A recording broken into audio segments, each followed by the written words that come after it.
ఇప్పుడు మీరు పొలిటికల్గా కూడా మిమ్మల్ని కొంచెం ఇబ్బంది పెట్టారు కదా, మీరు అంత కాలం ప్రయాణించిన Bharatiya Janata Party. Is that right? ఇబ్బంది పెట్టారా నన్ను? లేదండి, simply question of deciding this is okay, this is acceptable, this is not. కానీ మిమ్మల్ని ఇబ్బంది పెట్టిన వాళ్ళని వాళ్ళు సపోర్ట్ చేశారు ఒక సిచ్యువేషన్లో, ప్రాపర్టీ మ్యాటర్లో, దానివల్ల అంటే అంత మీరు లాయల్గా ఉన్నా కూడా యూ హ్యావ్ టు ఫేస్ అంటే that kind of situation.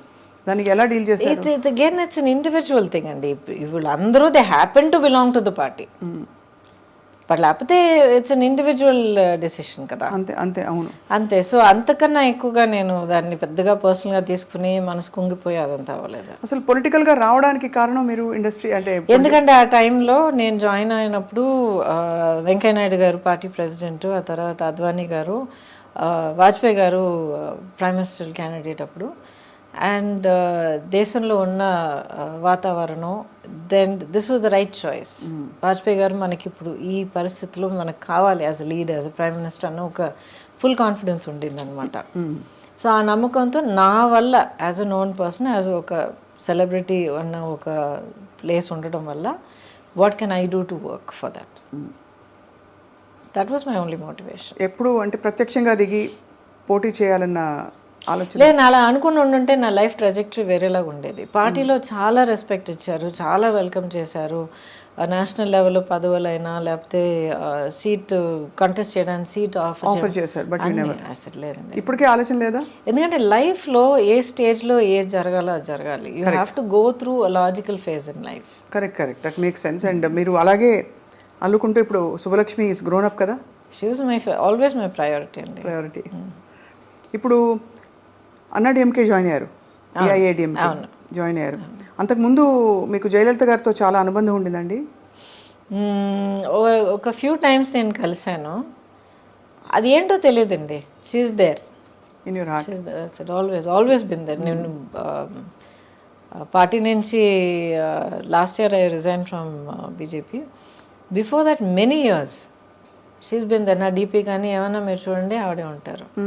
So it's not political at all. అది ఏంటో అది ఒక బంధం, వన్ సైడెడ్ బంధం. అంటే ఆవిడెప్పుడు బహుశా మీరు లేదు, నేను కలిసినంత వరకు చాలా అఫెక్షనేట్గా ఉండేవారు. ఎప్పుడు చాలా అఫెక్షనేట్గా, చాలా she say you should do so much more, you should be given a platform because you can achieve so much more అని ఎప్పుడు చెప్పేవారు అనమాట. సో థ్యాంక్ యూ మ్యామ్ అనేదాన్ని అంతే. చక్కగా ఐ థింక్ మీకు అన్ని పార్శ్వాల్ని స్పృశించుకుంటూ మీరు ఇంత దూరం వచ్చారు. మొన్న బై ద వే మీకు మీ గురించి తెలిసిన విషయం, మీరు ఊటీకైనా డ్రైవ్ చేసి వెళ్ళిపోతారట కదా ఇక్కడ నుంచి. ఎవ్రీవేర్. ఎవరు? నందిని చెప్పారు. చక్ టక్ టక్ కార్ తీసుకుని డ్రైవ్ చేసుకొచ్చేస్తారు, వెరీ డైనమిక్. ఆ తర్వాత అఫ్ కోర్స్ యువర్ ఒక major part of you is costume designing. Oh yeah, అదే చెప్తానండి. ఇప్పుడు ఆల్మోస్ట్ 40 years ఇండస్ట్రీలో ఉన్నాను. దాంట్లో ఇన్నేళ్ళు కెమెరా ముందర ఉన్నాను. దాంట్లో కొన్నేళ్ళు నేను గ్యాప్ తీసుకున్నాను. I was concentrating. సుబ్బలక్ష్మి చిన్న పాప అయినప్పుడు అక్కడే ఉండాలని తనే నా ప్రయారిటీ అన్న డిసైడ్ చేసుకుని కొంచెం వెనక అడుగు వేశాను. ఆ తర్వాత టెక్నీషియన్గా వర్క్ చేసే అవకాశం దొరికిందండి. 10 years I worked as a technician on some brilliant challenging films. అసలు కెమెరా ముందర ఎంత అనుభవం దొరికిందో, that kind of experience behind the camera దొరికింది. సో ఎంతమందికి ఇన్ని బ్లెస్సింగ్స్ దొరుకుతాయి చెప్పండి. అవును అవును. సో చాలా అమేజింగ్. కానీ మీలోని అన్ని స్ట్రెంగ్స్ని మీరు డిస్కవర్ చేయడం, అన్నీ ఒక మజిలీ అని అనుకోవడం. Because once you're on screen చాలా కష్టం తప్పుకోవడం చాలా కష్టం. ఎన్ని మంచి మంచి ఆఫర్స్, పరిస్థితులు ఎలా ఉన్నా కూడా స్క్రీన్లో క్వీన్ అంటే అది ఒక డిఫరెంట్, ఏం చెప్పాలి, ఇంకా ఒక స్టార్డమ్ కదా అది. ఎప్పుడు కాన్షియస్గా లేనండి దాని గురించి. ఇప్పుడు the way that I see my career, ఇప్పుడు చాలా సింపుల్గా చెప్పాలంటే లాస్ట్ ఫ్యూ ఇయర్స్ ఎస్పెషలీ చాలామంది మీరు నమ్మరు, మొన్న కూడా ఒక అమ్మాయి వచ్చిందన్నమాట, చాలా క్యూట్గా కర్లీ హెయిర్తో ఇంత ఉంది అమ్మాయి. మ్యామ్ ఒక ఫోటో తీసుకొచ్చాం మీతో. ఎస్ అఫ్ కోర్స్, ఏం చేస్తామని అని అడిగాను. ఏదో కాలేజ్ హై స్కూల్ అంటున్నాను. I mean IAS officer ma'am ఉంది. Huge fan of yours. చిన్నప్పటి నుంచి అసలు మిమ్మల్ని కలవాలనుకుంటున్నాను. మా అమ్మ నేను ఇద్దరు మీ చాలా పెద్ద ఫ్యాన్స్ అన్న అమ్మాయి. ఇలాగ I have people coming to me and say, మా అమ్మ నేను ముగ్గురం కూర్చొని ఎంతో హ్యాపీగా మీ సినిమాలు చూసేవాళ్ళం మ్యామ్. నా లైఫ్లో నా చైల్డ్హుడ్లో చాలా ప్రెషస్ మెమరీ అని చెప్పి ఎంతోమంది సుబ్బలక్ష్మి ఏజ్లో ఉన్న పిల్లలు వచ్చి మాట్లాడుతుంటారు నాతో. అంతకన్నా ఏం ఆన్ చేయగలుగుతారు చెప్పండి? అవును.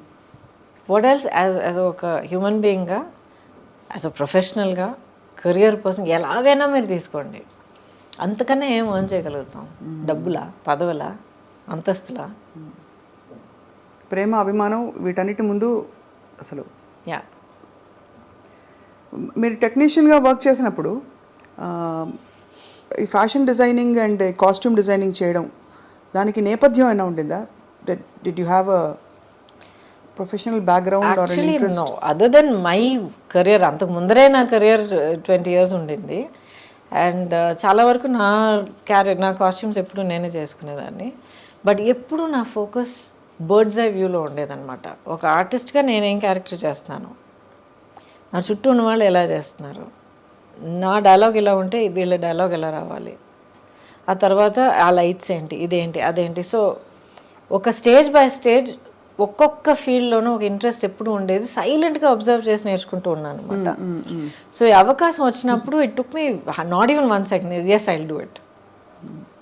I know I can do it. I know I will teach myself how to do it. I will get the experience. దానికి అవార్డు కూడా అందుకున్నారు మీరు. యా, విచ్ ఇస్ అమేజింగ్ కదా. అంటే that award belongs to my chief Ramana అని చెప్పి. నేను ఇండస్ట్రీలో యాక్ట్ చేయడం మొదలుపెట్టినప్పుడు ఐ థింక్ మేబీ 2వ సినిమా ఏదో ఆ టైంలో నా దగ్గర జాయిన్ అయ్యాడు అనమాట యాజ్ మై కాస్ట్యూమ్ అసిస్టెంట్. నాకన్నా hardly just few years older than me, అంతే. అప్పటి నుంచి జర్నీ ఇస్ విత్ మీ. ఆ తర్వాత నేను కొంచెం యాక్టింగ్ తక్కువ చేస్తానని చెప్పేటప్పటికి తను ఇంకెవరి దగ్గర నేను పర్సనల్ చేయనమ్మా అని చెప్పి వెళ్ళి కంపెనీ చేసి చీఫ్ అయ్యి చాలా పెద్ద పెద్ద సినిమాలను చేశాడనమాట. నేను దశావతారం చేస్తున్నానని తెలిసిన తర్వాత రమణ కోసం వెతకడం మొదలుపెట్టా. ఆల్మోస్ట్ ఇంకా వర్క్ మొదలుపెట్టే టైం వస్తూ ఉండింది, రమణ ఎక్కడ దొరకలే. అడగడం వల్ల మేము వస్తాం అని, లేదు రమణ కోసం వెయిట్ చేస్తా అంటే సడన్గా ఒకరోజు ఎర్లీ మార్నింగ్ తలుపు తీసేటప్పటికి రమణ నిలబడ్డాడు. ఏంటంటే నా కోసం వెతుకుతున్నారట్టు కదా అన్నాడు. ఆ రోజు నుంచి ఈ రోజు again he's back. So that award కానీ any achievement equally I will say it belongs to us. Ramana.